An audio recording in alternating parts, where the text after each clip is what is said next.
Listen, at this point, if you are not tuned in to Erica Mukisa testimonies and you're still wondering what is going on with this world, you are wasting time, man. Everything is in there. This is about finances. Watch.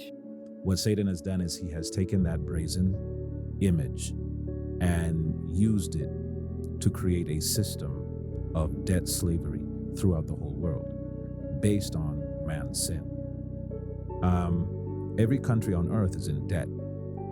Like the United States alone owes about $38 trillion.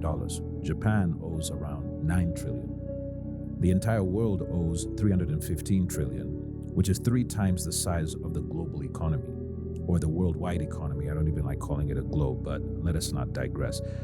But here's the question that most people never ask. If everyone owes money, if all these nations owe money, who exactly is this money owed to?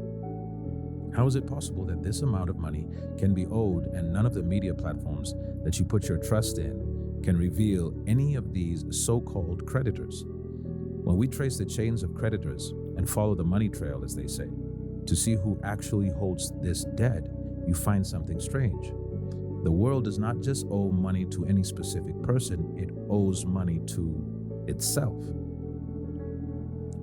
4 different bankers over a period of 300 years designed it this way on purpose. They created a debt trap, a system of perpetual servitude where governments are forced to borrow forever and debt can never be repaid, and the interest flows in the upward direction forever. The people who designed this trap benefit from every payment, every crisis, every bailout, every market crash, and every bull run. This is not some conspiracy theory. This is even documented in Scripture in Psalms chapter 2. The kings of the earth set themselves, and the rulers take counsel together against the Lord and against his anointed. That is a conspiracy. They are conspiring against who? Against the Lord. And against who? And against his anointed. So we know that the Bible talks about there being a conspiracy. The kings of the earth taking counsel together against the Lord and his anointed is conspiring against God and against his agenda. So that is the main conspiracy of this world. So if they call us conspiracy theorists, well, the Bible talks about the conspiracy. That's why we believe there is one. So the question is, how have the kings of the earth taken counsel against the Lord and against his anointed?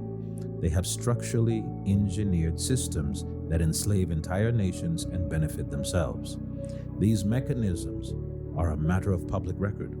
Once you understand what they did, you will see why no politician will ever run their campaign against this system. The $38 trillion in debt is part of the system doing exactly what it was designed to do, to enslave the masses by harnessing their collective energies and directing the entire world into a one-world government system that is controlled by one man, as was foretold in the book of Revelation. But let's go back in time to see how this beast evolved into what we are looking at today. 4 key bankers each played their role in creating the banking system we see today. These 4 architects contributed their own portion into the mess we have today. This is how the trap was engineered and why every government on earth is now trapped inside of it with no way out.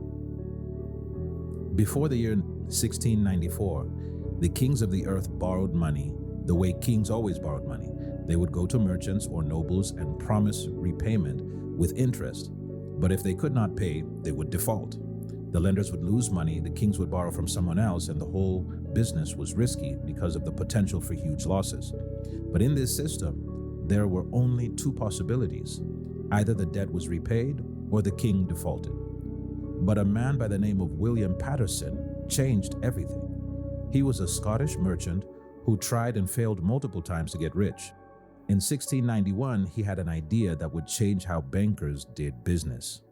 At the time, England was at war with France. King William III needed money desperately. His treasury was out of money, and the revenues collected in taxes were not enough to cover the costs of war. Most of his lenders were refusing to lend him money because England had defaulted before. Paterson approached the king with a proposal. He would arrange for a group of wealthy merchants to lend the government 1.2 million pounds, which is about 300 in today's money, 300 million in today's money. But this is where the terms differed.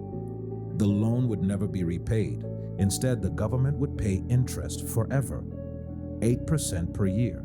And in order to manage this arrangement, Paterson proposed the creation of a new institution called the Bank of England. The system was revolutionary. The merchant lenders would give their gold to the Bank of England.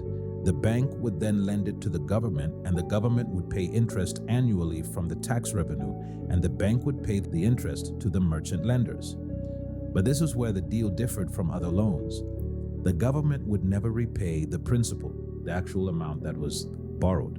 The loan was permanent. The reason that the merchants would accept this arrangement was that the interest paid was guaranteed by Parliament, and it was backed by the government's ability to tax the public. As long as England could tax their citizens, the interest payments would flow.